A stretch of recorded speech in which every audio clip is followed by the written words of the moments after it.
بلکہ وہ ہمارے ایک بزرگ کہا کرتے تھے خیالی پلاؤ پکائیے کہ وہ کدے بھی کاٹ نہ پائیے، کیونکہ کون سا پیسوں کا ڈالنا ہے، وہ زیادہ ڈالے ہم اور زیادہ ڈالے۔ بہت سارے لوگ ہیں آج بھی کچھ لبرل ہیں بیچارے، کچھ دین بیزار طبقہ ہے، وہ کہتے ہیں جناب ہمیں تو جدید باتیں بتائیں، ہمیں تو نئے اسلوب کے مطابق لے کے چلے، ہمیں تو او بھائی سن، میرے نبی پاک علیہ السلام نے فرمایا میرا قرآن کبھی پرانا نہیں ہو، اسے پڑھ کے دیکھ، اس کی جدت کا حسن دیکھ، یہ تو کھلا ہوا باغ ہے، تو ایک دفعہ اس کے قریب آئے گا تو خوشبو ملے گی، دوسری دفعہ آئے گا تو اس سے زیادہ تازی ملے گی، ایک دفعہ پھل کھائے گا تو مزیدار ہوگا، دوسرا کھائے گا ہو سکتا ہے شکل ملتی جلتی ہو لیکن ذائقہ بڑا نرالا ہوگا۔ تو تو صحیح نا، جب کچھ لوگوں نے کہا یہ خود سے بنا کے آج ہاتھ لاتے ہیں تو فرمایا وَإِن كُنتُمْ فِي رَيْبٍ مِّمَّا نَزَّلْنَا عَلَىٰ عَبْدِنَا فَأْتُوا بِسُورَةٍ، اگر تمہیں کوئی شک ہے اس میں جو ہم نے اپنے بندہ خاص میں نازل کیا ہے تو تم بھی اس جیسی ایک آیت بنا کے لاؤ۔ اور چلو چیلنج کھلا دے دیا، فرما وَادْعُوا شُهَدَاءَكُم مِّن دُونِ اللَّهِ، اللہ اور اللہ والوں کو چھوڑ دو، تفسیری ترجمہ عرض کر رہا ہوں، یعنی صحابہ کو چھوڑ دو، حضور کے ماننے والوں کو چھوڑ دو، باقی ساری دنیا کے کافر اکٹھے ہو جاؤ، ایک آیت بس قرآن جیسی لے کے آؤ، ایک آیت لے کے آؤ، ان کنتم صادقین، اگر تم سچے ہو۔ جوانوں سنو، کہا ایک آیت، اور یہ چیلنج آج تک قرآن مجید کا موجود ہے، آج تک وَإِن كُنتُمْ فِي رَيْبٍ مِّمَّا نَزَّلْنَا عَلَىٰ عَبْدِنَا فَأْتُوا بِسُورَةٍ مِّن مِّثْلِهِ، تم قرآن کے مقابلے کی ایک صورت لے کے آؤ اور سارے حمایتی اکٹھے کر لو اپنے، ان کنتم صادقین، اگر تم سچے ہو۔ جواب تو ادھر سے آنا تھا نا، لیکن کائنات کے رب نے جواب بھی خود دیا، فرمایا فَإِن لَّمْ تَفْعَلُوا وَلَن تَفْعَلُوا، اگر تم نہ لا سکے، اور فرمایا تم لا سکتے بھی نہیں، نہ خنجر اٹھے گا نہ تلوار تم سے، یہ بازو میرے آزمائے ہوئے، وَلَن تَفْعَلُوا، تم لا بھی نہیں سکتے، فَاتَّقُوا النَّارَ الَّتِي وَقُودُهَا النَّاسُ وَالْحِجَارَةُ، پھر اس آگ سے ڈر جاؤ جس کا ایندھن آدمی اور پتھر ہے،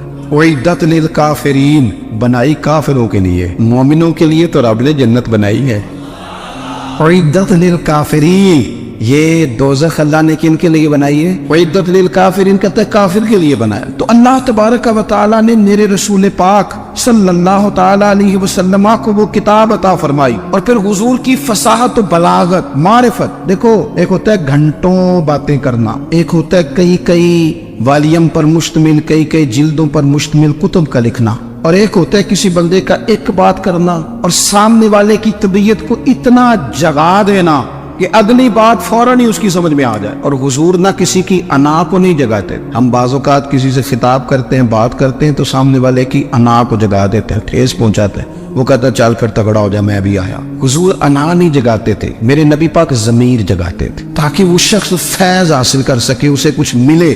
نبی کریم کا جو انداز تکلم ہے وہ اس طرح کا ہوتا تھا کہ انسان خود بخود کھل اٹھتا تھا کہ مطلب یہ بات ہونے کیا لگی ہے، مطلب حضور کیا فرمانے لگے۔ نبی کریم صلی اللہ تعالی علیہ وسلم، ایک دن محبوب کریم نے صحابہ کے دیے حضور کی فصاحت و بلاغت دیکھے، فرمایا محبوب نے کتنا نادان ہے وہ شخص جو اپنے ماں باپ کو گالی دے۔ کھلی ہو گئی لوگوں کی آنکھیں، کان کھڑے ہو گئے کہ یا رسول اللہ کون ایسا بدبخت ہے جو ماں باپ کو گالی دے گا۔ اب جب سوالات ذہنی سطح پر پوری طور پر ابھر گئے نا، اب رسول کریم نے بات سمجھائی، یہ ہے فصاحت و بلاغت، تیرے آگے ہے یوں دبے نچے۔ فصحا عرب کے بڑے بڑے، کوئی جان منہ میں زبان نہیں بلکہ جسم میں جان نہیں۔ یا رسول اللہ کون ایسا نالائق ہے جو ماں باپ کو گالی دے؟ اب جب ذہنی سطح یہاں تک ابھر آئی تو اب حضور نے سمجھایا، اور میں جب تم کسی کے ماں باپ کو گالی دو گے نا تو وہ بھی تو جواب میں تمہارے ماں باپ کو دے گا نا، تو فی نفس ہی یہ تم نے خود ظلم کیا ہے اپنے ماں باپ۔ کیوں تم نے ایسا لہجہ اختیار کیا کہ جس سے سامنے والے کی انا جاگ جائے اور وہ تمہارے مقابلے میں آ کر کے کھڑا ہو جائے؟ کیوں تم نے اس طرح کے انداز اختیار کیے کہ جس سے سامنے والا بھی سارے پنجے کھڑے کر کے باہر نکل آئے اور کہے آ جاؤ پھر میں بھی میدان میں حاضر ہوں؟ رسول کریم کی فصاحت بلاغت دیکھیں نا، حضور 2-4 جملوں میں ساری بات سمجھا جاتے ہیں۔ ایک حدیث پاک اگر ہماری سمجھ میں آ جائے، ایک روایت، نبی پاک صلی اللہ تعالی علیہ وسلم نے فرمایا خوبصورت مسلمان وہ ہے جو بے مقصد باتوں کو چھوڑ دے۔ لو اس سے پوری زندگی سجائی جا سکتی ہے، ایک جملے سے، کوئی لمبی چوڑی باتوں میں جانے کی ضرورت نہیں۔ کہا خوبصورت مسلمان یہ ہے جو بے مقصد باتوں کو چھوڑ دے، لا یعنی باتوں کو، کیا کہتے ہیں ہمارے دیہات کے لوگ، جڑے پنڈ جانا نہیں ادھر راہ پوچھنے دی، لیکن آج کل لوگ باز آندے، یعنی جس بات کا بالکل تعلق نہیں نا وہ بات بھی کرتے جاتے، جس کا شعبہ ہی نہیں وہ بھی چھلانگ لگا لگا کے اس میں آ جاتا ہے. ہم اپنا وقت ضائع کرتے ہیں, اپنی صلاحیتیں ضائع کرتے ہیں, اپنا نقصان کرتے ہیں. ہم اپنا کام صحیح کر کے نہیں کرتے اور دوسری ساری دنیا کو ٹھیک کرنا چاہتے ہیں. وہ بھائی آپ جس جگہ جس شعبے سے تعلق رکھتے ہیں آپ اپنے معاملات میں مضبوطی پیدا کریں. حضور نے اپنی فصاحت کے ساتھ, بلاغت کے ساتھ لوگوں کو قائل کیا, اور قرآن مجید کی تاثیر کا یہ اثر میرے کریم رسول نے دکھایا کہ رات کو جب حضور بیٹھ کے قرآن پاک پڑھتے تھے نا, جب یاسین والے نبی خود یاسین کی تلاوت کریں, جب طٰہٰ والے محبوب خود طٰہٰ کی تلاوت کریں, غور کرو نا جب مدثر والے محبوب خود ان جملوں کو ادا کریں.